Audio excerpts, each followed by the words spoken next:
നമസ്കാരം, പുതിയ വീഡിയോയിലേക്ക് സ്വാഗതം. തൊഴിലുറപ്പ് പദ്ധതിയുമായി ബന്ധപ്പെട്ട് പുതിയതായി വന്നിട്ടുള്ള ചില അപ്ഡേഷനുകളെ കുറിച്ചാണ് വീഡിയോയിലൂടെ ഷെയർ ചെയ്യുന്നത്.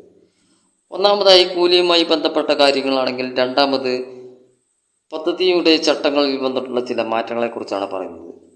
മഹാത്മാഗാന്ധി ദേശീയ ഗ്രാമീണ തൊഴിലുറപ്പ് പദ്ധതിയിൽ പുതിയ ദിവസവേതന വർധനവിന് ശേഷം ഏറ്റവും കൂടുതൽ ദിവസക്കൂലിയുള്ള സംസ്ഥാനം ഏതാണെന്നറിയാമോ? അത് ഹരിയാനയാണ്. അവിടെ തൊഴിലുറപ്പ് തൊഴിലാളികൾക്ക് ഒരു തൊഴിൽ ദിനത്തിൽ കിട്ടുന്നത് 400 രൂപയാണ്. ഹരിയാനയിൽ 400 രൂപയാണെങ്കിൽ രണ്ടാം സ്ഥാനത്ത് നിൽക്കുന്നത് ഗോവയാണ്. ഗോവയിൽ തൊഴിലുറപ്പ് കൂലി 378 രൂപയായി വർദ്ധിച്ചിരിക്കുന്നു. കേരളം തൊഴിലുറപ്പ് കൂലിയുടെ കാര്യത്തിൽ 3-ാം സ്ഥാനത്താണുള്ളത്. കേരളത്തിൽ പുതിയ വർധനവിന് ശേഷം 369 രൂപയാണ് തൊഴിലാളിക്ക് ദിവസവേതനമായി ലഭിക്കുക. നിലവിൽ 346 രൂപയാണ് നൽകുന്നത്. വേതന വർധനവിന് ശേഷം പഞ്ചാബിലെ തൊഴിലുറപ്പ് തൊഴിലാളികൾക്ക് 346 രൂപ ലഭിക്കുമ്പോൾ തമിഴ്നാട് തൊട്ടു പുറകിലുണ്ട്. 336 രൂപയാണ് ഇനി മുതൽ തമിഴ്നാട്ടിലെ തൊഴിലുറപ്പ് കൂലി. മഹാരാഷ്ട്രയിലെ തൊഴിലാളികൾക്കാകട്ടെ 312 രൂപയാണ് ലഭിക്കുക. ആന്ധ്രാപ്രദേശിലും തെലങ്കാനയിലും 307 രൂപയാണ് വേതനം. രാജസ്ഥാനിൽ 281 രൂപയും മേഘാലയയിൽ 272 രൂപയും മധ്യപ്രദേശിൽ 261 രൂപയും പശ്ചിമ ബംഗാളിൽ 260 രൂപയും ബീഹാറിലും ജാർഖണ്ഡിലും 255 രൂപയുമാണ് ഏപ്രിൽ മാസം മുതൽ തൊഴിലുറപ്പ് വേതനം ലഭിക്കുക. തൊഴിലുറപ്പ് തൊഴിലാളികളുടെ ദിവസവേതനം കേന്ദ്ര സർക്കാർ വർദ്ധിപ്പിച്ചതിന് ശേഷമുള്ള കണക്കാണ് ഈ പറഞ്ഞത്. ഈ വേതന വർധന ഏപ്രിൽ 1 മുതൽ പ്രാബല്യത്തിൽ വരുമെന്നാണ് ഗ്രാമവികസന മന്ത്രാലയത്തിന്റെ ഉത്തരവിൽ പറയുന്നത്. നമ്മളുമായി ബന്ധപ്പെട്ടവരോ തൊഴിലുറപ്പിൽ ഏർപ്പെടുന്നുണ്ടെങ്കിൽ തീർച്ചയായും അറിഞ്ഞിരിക്കേണ്ടതാണ് വ്യക്തമാക്കുന്നത്.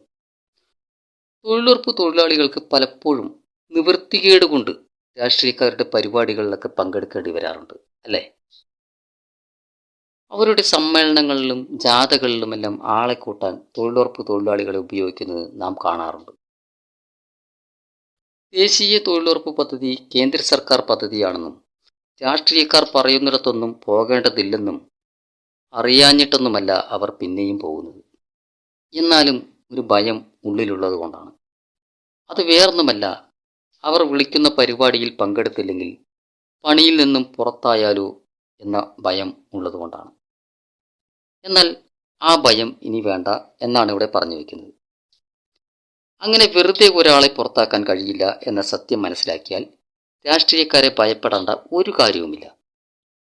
അങ്ങനെ പറയാൻ കാരണം മറ്റൊന്നുമല്ല, മഹാത്മാഗാന്ധി ദേശീയ ഗ്രാമീണ തൊഴിലുറപ്പ് പദ്ധതിയിൽ നിന്ന് തൊഴിലാളികളെ ഒഴിവാക്കുന്നതിന് പൊതു നടപടിക്രമം അഥവാ സ്റ്റാൻഡേർഡ് ഓപ്പറേറ്റിംഗ് പ്രൊസീജിയർ പുറത്തിറക്കിയിട്ടുണ്ട് കേന്ദ്ര സർക്കാർ.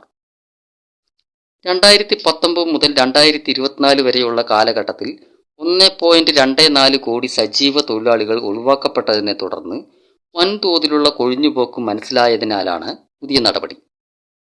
ഇനി എന്തൊക്കെ കാരണം കൊണ്ടാണ് ഒരു തൊഴിലാളിയെ ഒഴിവാക്കാൻ കഴിയുകയെന്ന് പരിശോധിക്കാം. 1. തൊഴിലാളിയുടെ സ്ഥിരതാമസം ഗ്രാമപഞ്ചായത്തിൽ നിന്ന് നഗരമേഖലയിലേക്ക് മാറിയാൽ ആ തൊഴിലാളിയെ ഒഴിവാക്കാൻ കഴിയും. 2.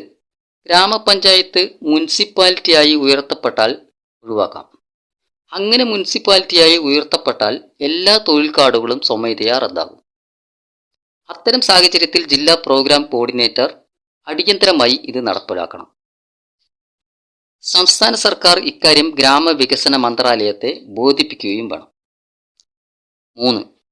തൊഴിലാളി വേറെ ഗ്രാമപഞ്ചായത്തിലേക്ക് താമസം മാറിയാൽ ഒഴിവാക്കാം. 4. തൊഴിലാളിയുടെ തൊഴിൽ കാർഡ് വ്യാജമാണെന്ന് തെളിഞ്ഞാൽ ഒഴിവാക്കാം. 5. വ്യാജരേഖകൾ ഉപയോഗിച്ച് രജിസ്റ്റർ ചെയ്തതാണെന്ന് തെളിഞ്ഞാൽ ഒഴിവാക്കാം. 6. തൊഴിലാളി മരിച്ചാൽ. 7. തൊഴിലാളി സ്വമേധയാ ഒഴിവാക്കാൻ ആവശ്യപ്പെട്ടാൽ. ഒരു തൊഴിലാളിയെ ഒഴിവാക്കാനുള്ള കാരണങ്ങൾ എന്ന് പറയുന്നത് ഇതൊക്കെയാണ്.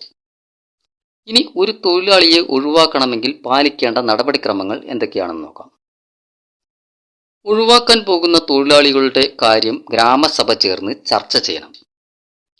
ഇതിന് 30 ദിവസം മുമ്പായി തൊഴിലാളികളുടെ കരട് പട്ടിക ഗ്രാമപഞ്ചായത്ത് office, anganwadi, post office, ration കട എന്നിവിടങ്ങളിൽ പ്രോഗ്രാം ഓഫീസർ പ്രസിദ്ധീകരിക്കണം.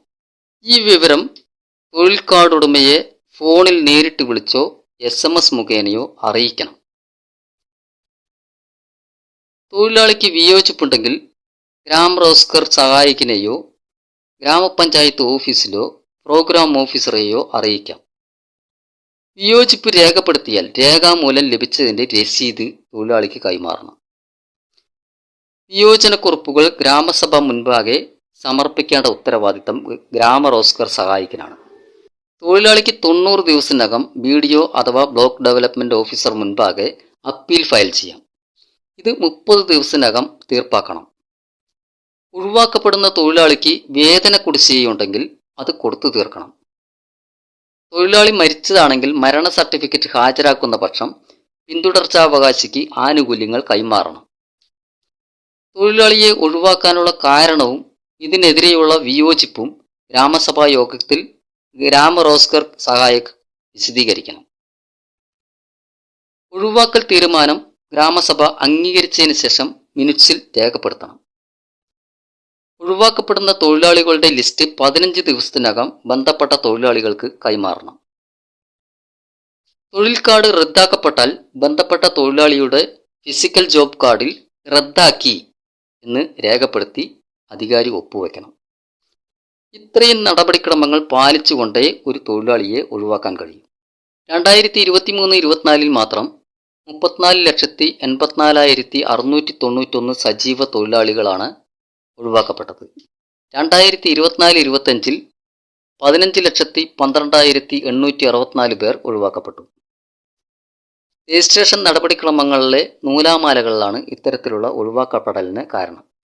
കേരളത്തിൽ ഒഴിവാക്കപ്പെട്ടവരുടെ എണ്ണം താരതമ്യേന കുറവാണ്. വീണ്ടും മറ്റൊരു കണ്ടന്റുമായി അടുത്ത വീഡിയോയിൽ.